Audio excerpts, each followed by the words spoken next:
going to run out of seats, but I'm going to let people have seats and I'll chill up there if you need to yell at me. So you're Hello. hi. Wow, We I'm have- honoured. Hello. How you going? These are you. Is that okay? Yeah. Take a seat, have a chair.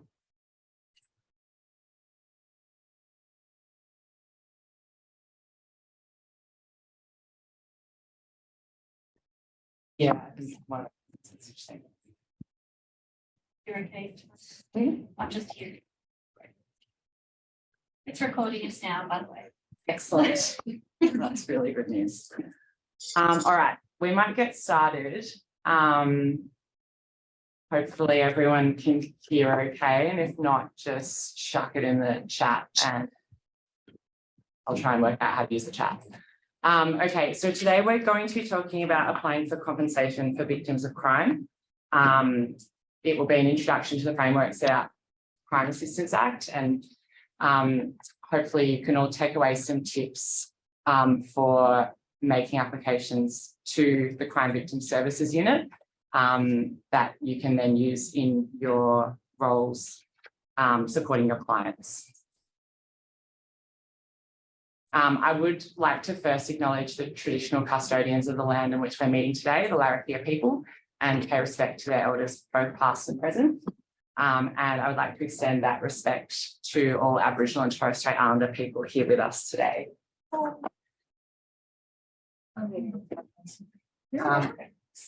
Might be able to grab some more. No, there's four there. 1, 2, 3. You're right. Oh, there's a seat. Oh, yeah, someone can grab this seat as well.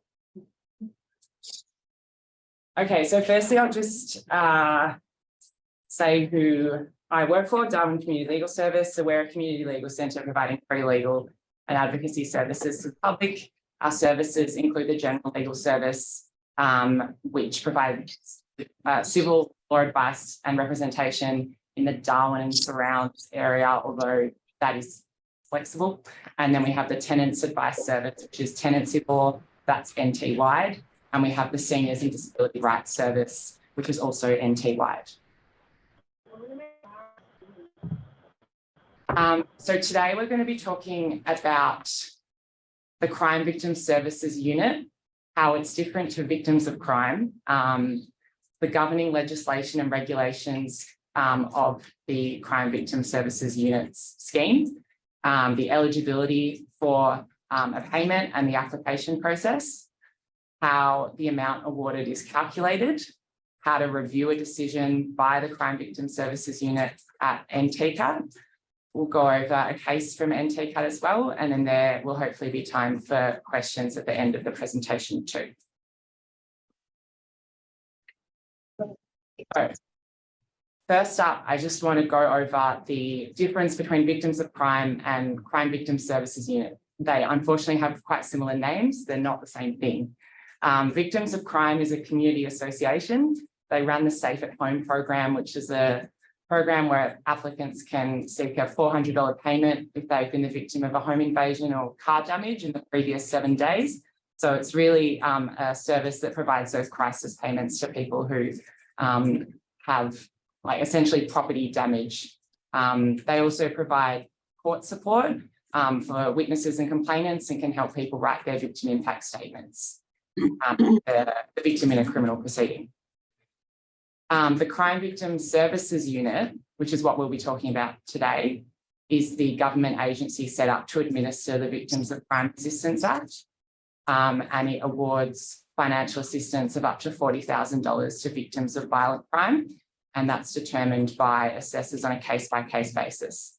And these payments, there's no conditions attached to how that money is spent, so it's not a system where you need to show that it should be spent on something in particular. It's not paying back of invoices and stuff. It's just a lump sum payment for that person to spend however they wish.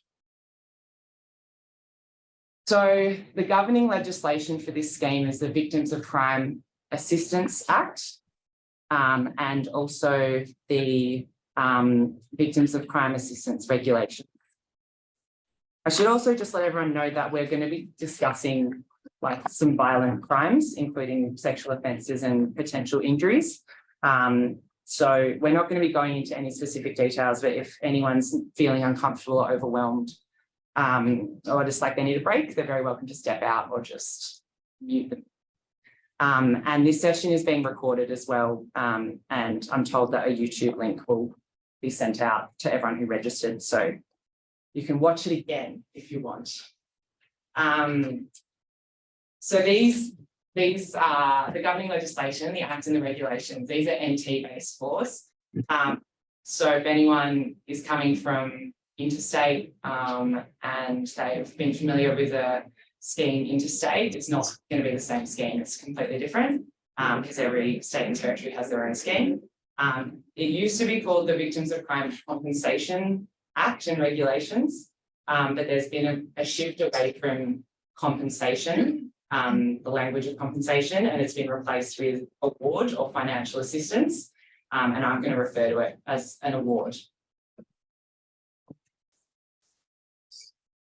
So, firstly, what's a violent act and what's an injury? So Section 5 defines a violent act is a criminal act that occurs in the territory, like a violent criminal act that occurs in the territory. And an injury is defined as a physical illness or injury, a recognisable psychological or psychiatric disorder, a pregnancy, or combination of those things.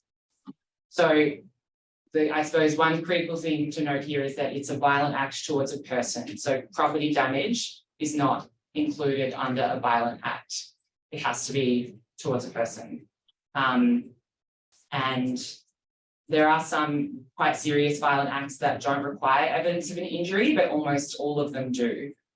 And you can also claim multiple injuries from one violent act, but we'll go into that in a bit more detail later. There are different application forms depending on what kind of victim you are. Most people probably are going to fall under a primary victim, which is the person who is directly injured by the violent act. But you can also claim as a secondary victim. So that's someone who's injured due to being at the scene of a violent act or injured due to being the parent or child of the victim. And you can also claim as a family victim, being a spouse, child, or parent, or someone who has died due to a violent act.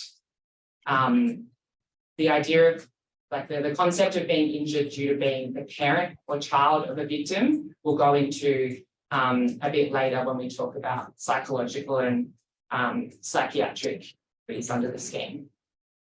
And CBSU, when you make the application to them, there's a section where you sign, or the applicant signs an authority for CBSU to collect information. So CBSU is the one that will request the records from the police, the clinics, the hospitals, that kind of thing, which is quite different to other schemes in other states, because in those schemes, the applicant or the applicant's lawyers has to collect all the information themselves and then submit it. So in some ways it's good, but we'll get to the reasons why it's bad later.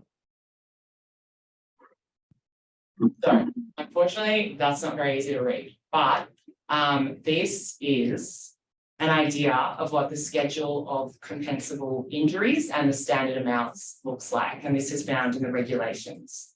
There's 13 pages of different injuries and the standard amount of financial assistance for each injury. So you can see there, I mean, minor burns, $3,100, and loss of an ear is $20,400. I don't know how they come up with these amounts, but they just come up with a monetary figure for every category of injury that one could sustain from a violent act. And this is 2 pages worth. So I've just pulled out a couple of them. There's a lot more in the schedule, but I think wisely thought that I could fit 13 pages onto one slide. So there is a minimum threshold of what a person, essentially there's a minimum that to be a successful applicant, the applicant needs to reach a total of $7,500 from their injuries. So what that means in practice is that if your client has got minor burns other than on the face, which somewhere on that slide on the left-hand side under head, burns other than face minor, $3,100. So unless they have another injury, they wouldn't get an award because $3,100 doesn't get them to the minimum of $7,500 under the Act. There is a huge gap that this scheme leaves for people who have been victims of crime but haven't been a victim, haven't got they haven't got injuries that are serious enough, basically. They're not eligible for an award. I hope that makes sense, but basically their injuries altogether need to add up to more than $7,500. And if they don't, then they're not eligible for anything. Even if it says $3,100 there, it needs to be coupled with something else that gets it over that $7,100 threshold. But alternatively, if your client was diagnosed with epilepsy as a result of a violent act and it was fully controlled, we can see there's a category of epilepsy on that left-hand table which says fully controlled is 15,300. So epilepsy fully controlled alone would easily clear that $7,500 threshold, and they would meet that requirement, although obviously they need to also meet all the other requirements in the Act. So if your client has been the victim of a violent act and if they have sustained an injury of some sort, it doesn't necessarily mean that they're going to be eligible for an award because they need to sustain either multiple injuries or one quite serious injury to be eligible for an award. There are some awards where an injury is not required. There's 3 categories that these offences get put into. And these are generally sexual offences. And I suppose the intent of this was to recognise that a lot of sexual offences don't have physical injuries, but are extremely serious and traumatic for the victim. In these situations, like if your client was the victim of an offence, like some sort of sexual offence that's listed in this category, they can either claim a lump sum just for the mere commission of the violent act, or they can claim for specific injuries. They can't claim both. So what that means is that as a lawyer or as someone who's supporting them, that client would probably need help to work out what's going to get them the maximum award. And so there's different categories for different types of offences. Obviously, with the most serious, getting the most money, getting the highest award.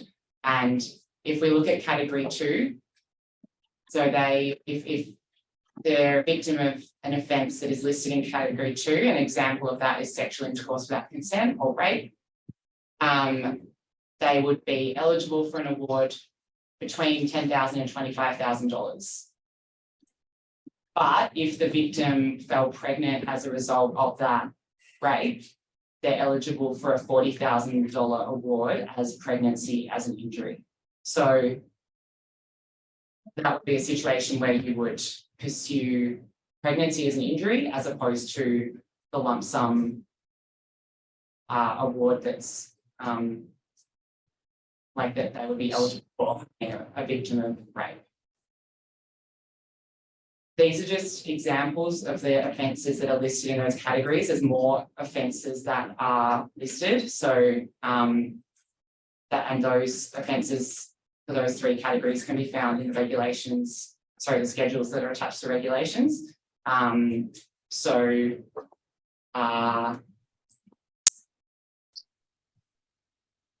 I'll be covering that one later, Tanya. You're all over it. I will get down to that a bit later. Yeah, so I don't know how to go back to that slide actually. But there needs to be, like, as a legal practitioner or a person who's helping someone complete one of these applications, you do need to pay close regard to what the injuries are and what the person is eligible for, because there are different ways of getting an award, and you want to make sure that that person is getting the most or the highest award that they can get. Psychological and psychiatric injuries. So these are only for certain violent acts that are listed in a schedule and regulations, which I've listed there on the slide: indecent dealing with a child, murder, attempted sexual intercourse causing harm, kidnapping, etc. So these are the only offences where you can claim for psychological or psychiatric injuries. So if you've been assaulted in a manner, like your client has been assaulted in a manner that is not an indecent assault, so let's say it's an aggravated assault, you can't claim for psychological or psychiatric injuries. It's a really, really small list. It's extremely narrow. And these kinds of injuries, psychological and psychiatric injuries, involve an assessment with a CDSU appointed psychologist or psychiatrist. So if you do have a client who's going to claim these kinds of injuries, they need to be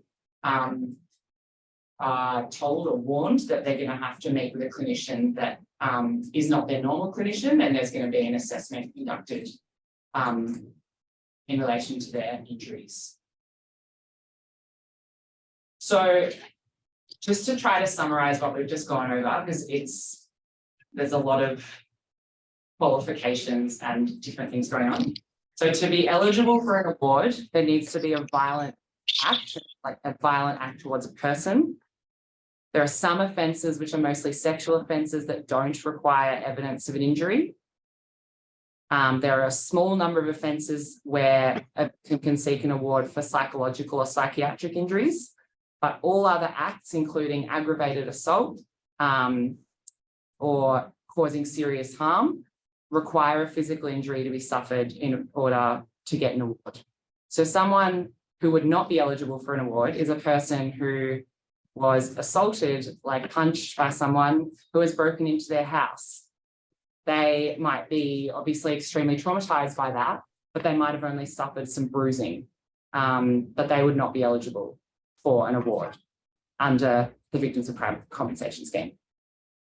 But if their leg was broken during that assault, then maybe they would be.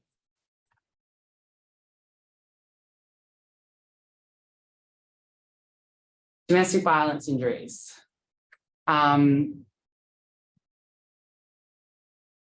If your client has been injured by a family member or a partner, they might be eligible for a domestic violence award. Domestic violence, this one is actually quite broad, I guess, in comparison to what we've just gone over and how narrow a lot of the scope of those regulations and sections are. This one's a bit broader. Your client would need to show that they have injuries, although they don't need to be serious injuries, and it was as a direct result of a violent act involving a pattern of abuse where they were in a domestic relationship with the offender, or a violent act of unlawful stalking in contravention of a DVO. But I think probably the first one is more common amongst our clients. And if they are eligible, then a standard award is $7,500 to $10,000. And the same principle applies here that we talked about before, which is that the domestic violence injuries is kind of like a lump sum. There needs to be evidence of injuries of some sort, but they don't need to fall under that table of, you know, broken bones or anything like that. But if the client has sustained really serious physical injuries, then it's probably going to be a better outcome for them to seek compensation or seek an award for the injuries themselves. Again, you need to do the kind of the maths on what is going to add up to the highest amount.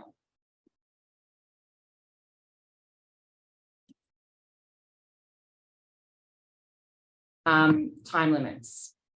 So applications need to be made within 2 years of the violent act, injury or death to which the application relates.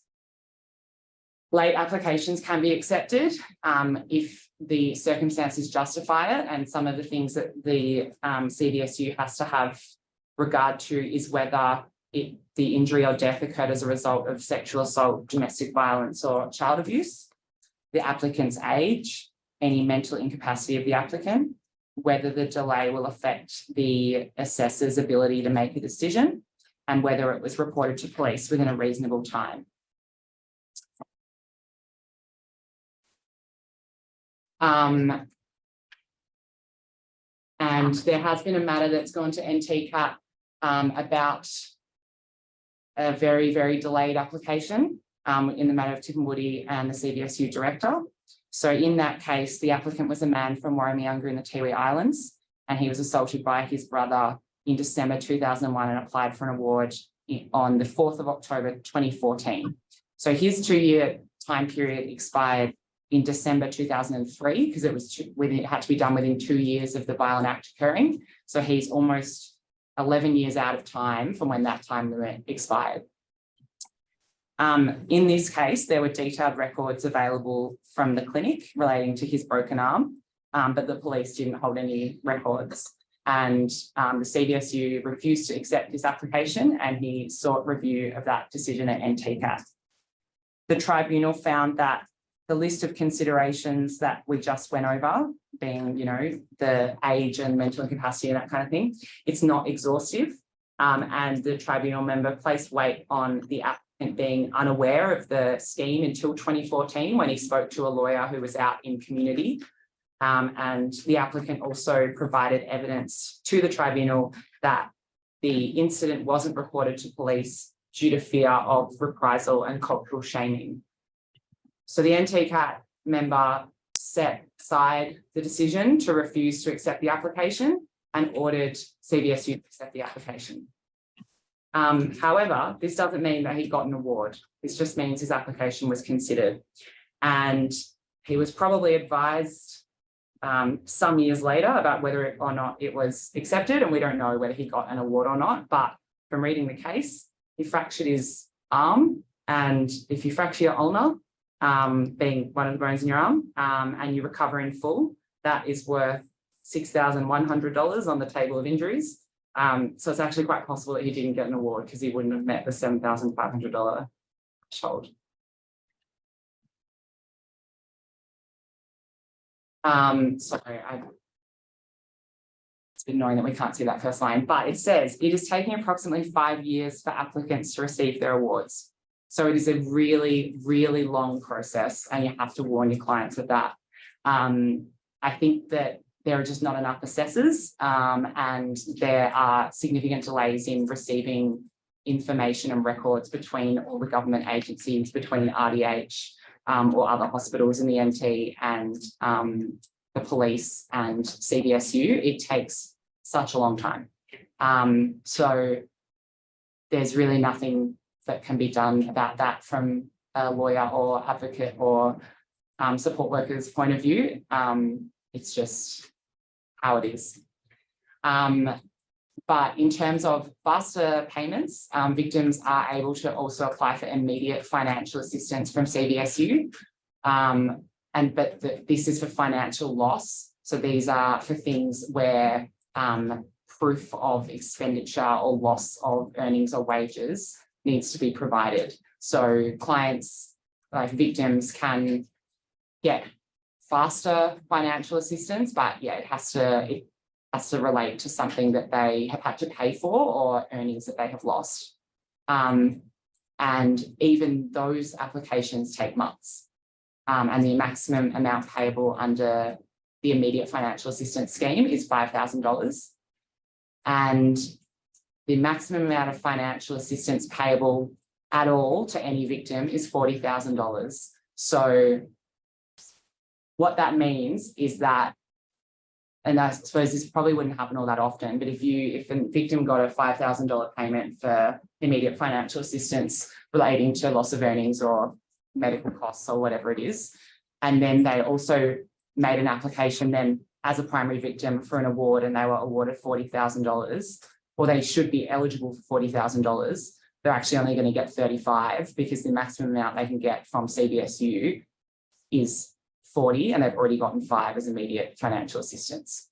So it's probably like not very many victims would be eligible for $40,000. That is for like the most serious of injuries and serious of like offences and stuff, but it is something to keep Thank you to Alicia, who's saying they have 1,700 applications at CBSU at the moment. Yeah, some of which are dating back to 2016 and 17. So yeah, they just have a huge backlog.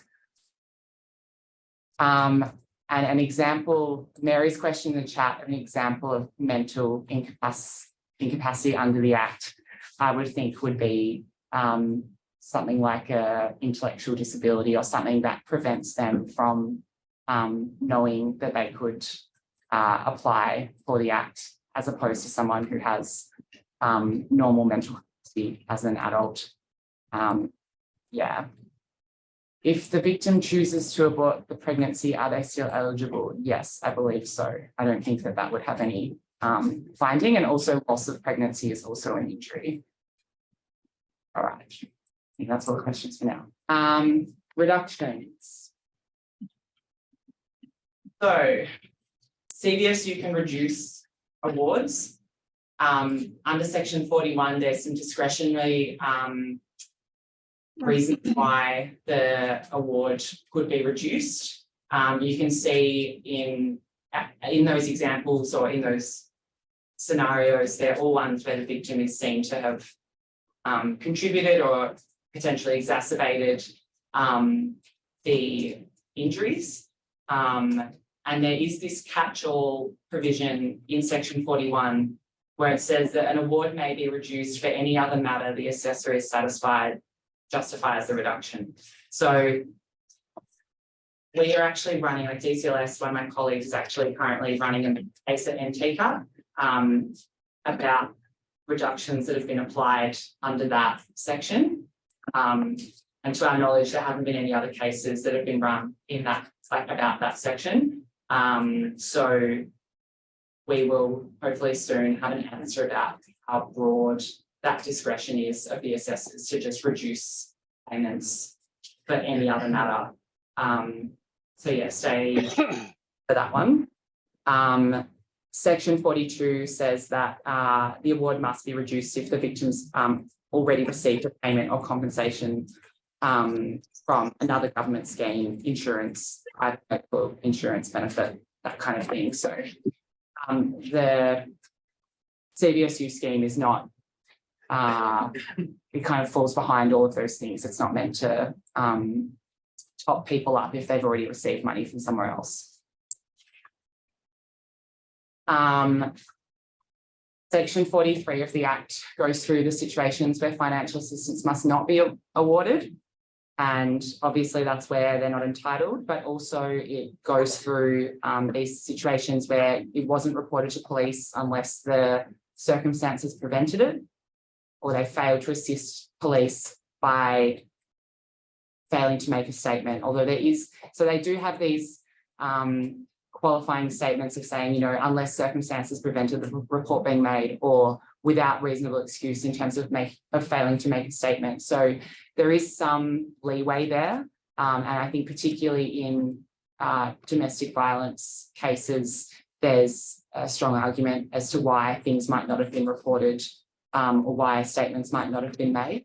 But it is important to know that that could be an issue if your client hasn't reported it to police. It might prevent them from getting an award. Yeah. There is also there's also a section on the previous slide that I just forgot to point to, which is that if the award is likely to benefit the offender because of their relationship to the victim, then it can be reduced. So that is obviously cancelled where the victim is still in a relationship with the offender. Oh yeah, that makes sense. Yes. I shouldn't be eligible at all. And claiming for multiple injuries, this is where it gets really complicated.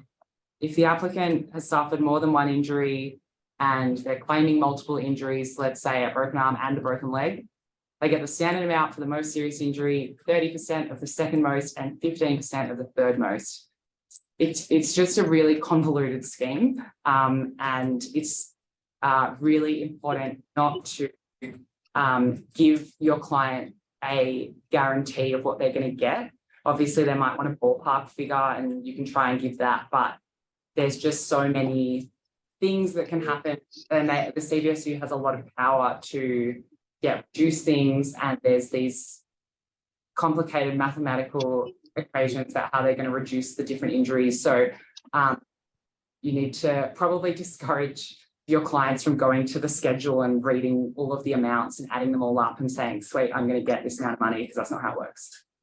So you just need to make sure that you're managing expectations when you're completing that application with them.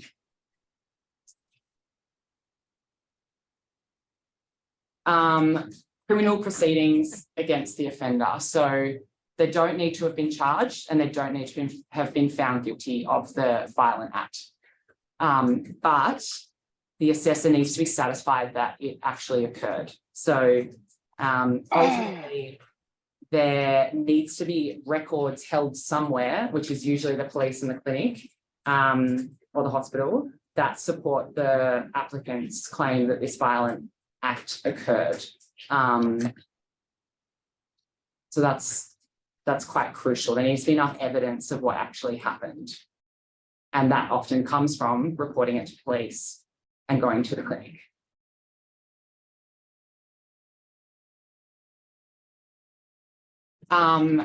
Review at NTCAT. So decisions by a CVSU assessor can be reviewed at the tribunal.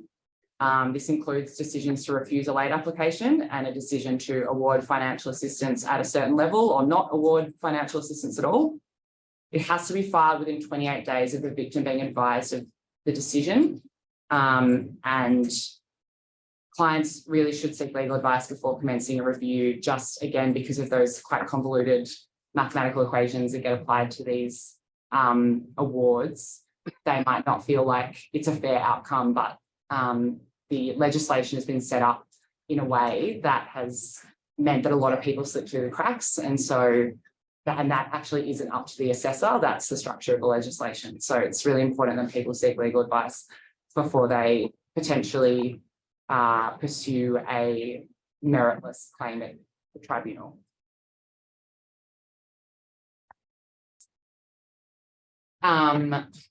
A victim can also apply for an increase of financial assistance as well within 3 years of the date of payment. So if they get that first payment for perhaps for physical injuries, and then they could later apply for an award for a psychiatric or psychological injury if they're falling within one of those particular offences that can attract a payment for that. So that is something to keep in mind. It's hard to think of injuries other than psychiatric or psychological injuries that would not have already presented by the time you made the initial application. So usually physical injuries will have manifested and exist when the first application is being made, but then the psychiatric or psychological injury might take a bit longer to show up, and they can reapply for that award if they want to, but keeping in mind that they can't get more than $40,000. So if they've already received $40,000 and now they think they have a psychiatric or psychological injury, they're not going to get any more money.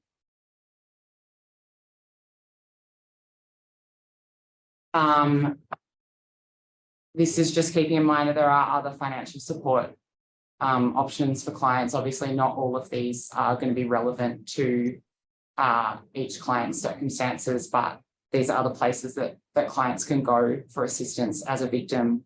The YWCA Australia, Keeping Women Safe in Their Homes, they fund like home security upgrades and like alarms, and security screens and that kind of thing for women who are victims of domestic violence. And then Centrelink crisis payments can be given to those in financial hardship. You know, people who've left their home to domestic violence, or if they've been affected by natural disasters or recently released from prison. And then obviously the Motor Accident Compensation Commission for any motor accident matters. So if your client is the victim of a motor accident offence, that falls under the Motor Accident Compensation Commission. It does not fall under CVSU applications. That even if a criminal offence has occurred, it doesn't fall under the CDSU scheme, it goes under Motor Accident Compensation Commission.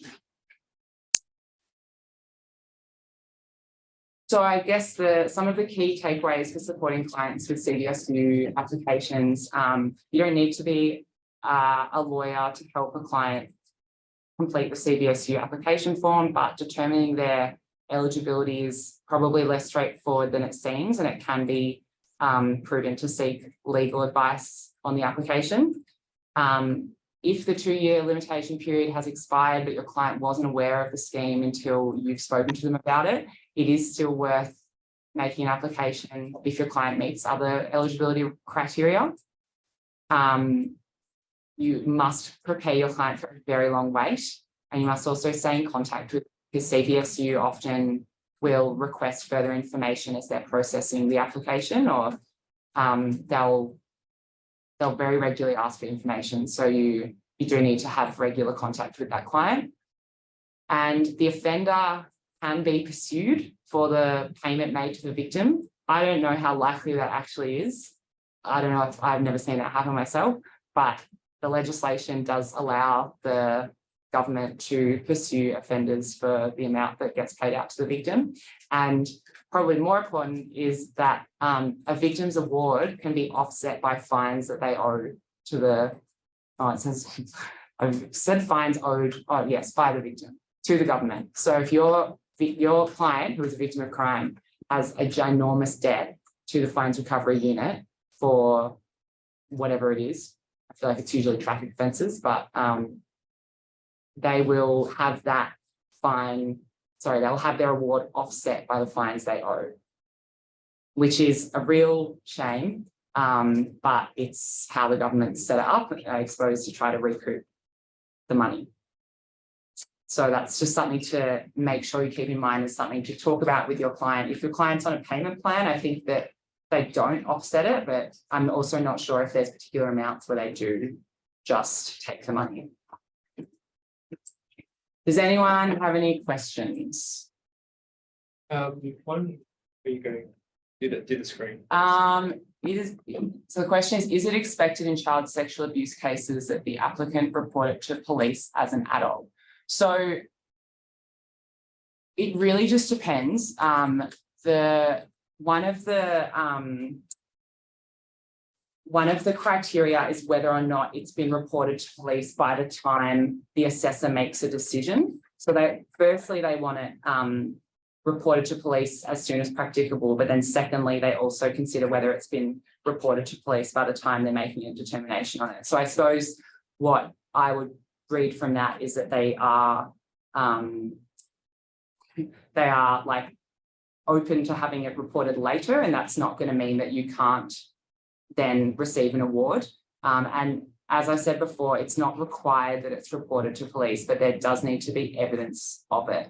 And so I suppose if you have a client who is a victim of a child sex abuse case, and they want to apply for victims of crime, you would probably want to talk to them about the possibility of reporting it to police. And it's ultimately up to the CDSU as to whether or not they decide that they are satisfied that that violent act or the child sex abuse took place. So it's kind of hard to say. No worries. Yes, in the Victorian scheme, there's you can, if you're the victim and you're worried that in the government pursuing the offender, it's going to make you more unsafe, you can there's an option to tell the scheme that, and then they don't pursue the offender.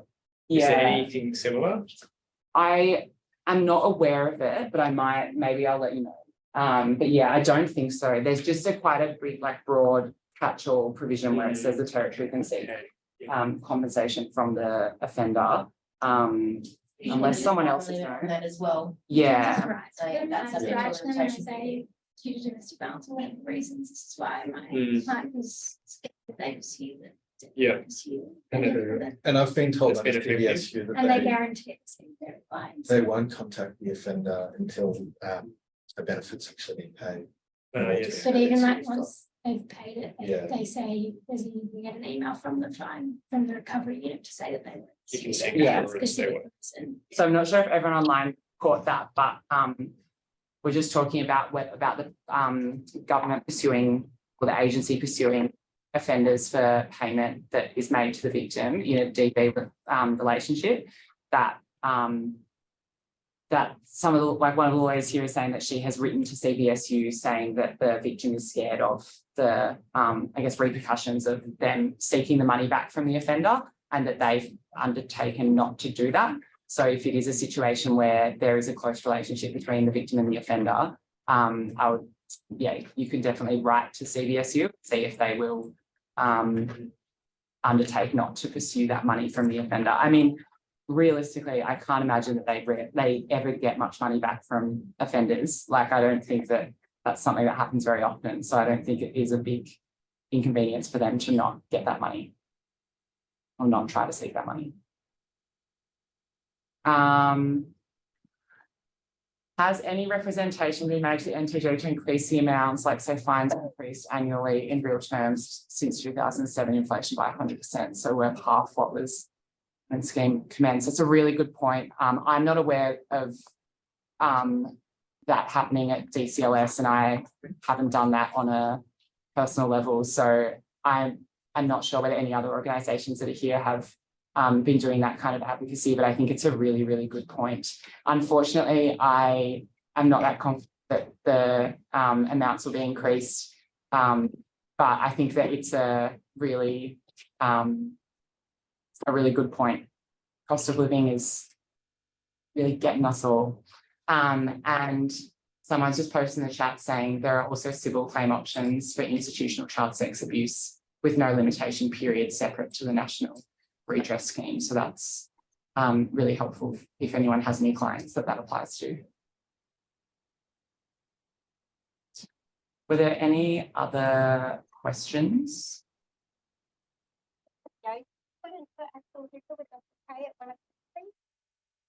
I didn't quite catch that. Maybe. Were there any other questions? I think someone just tried to talk, but I couldn't quite hear them.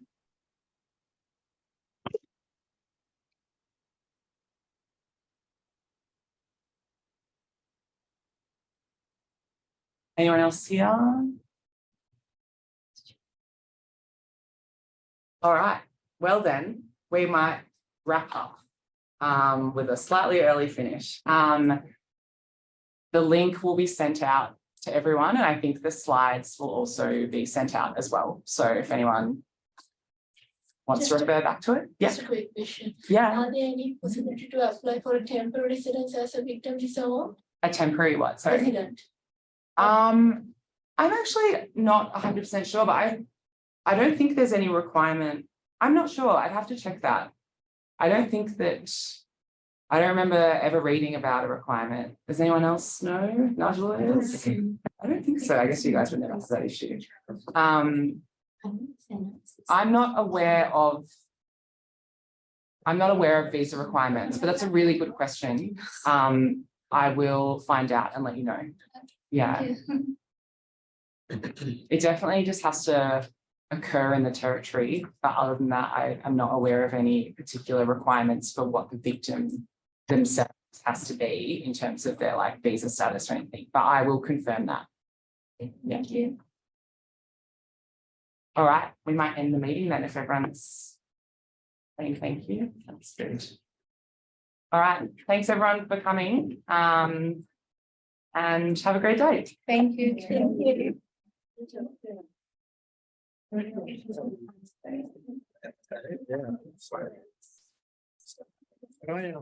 You might email us. Yeah. Sign up, but without being in person. Oh, sure. Yeah. Yes. You do a lot of CDS stuff. No. I mean, yes.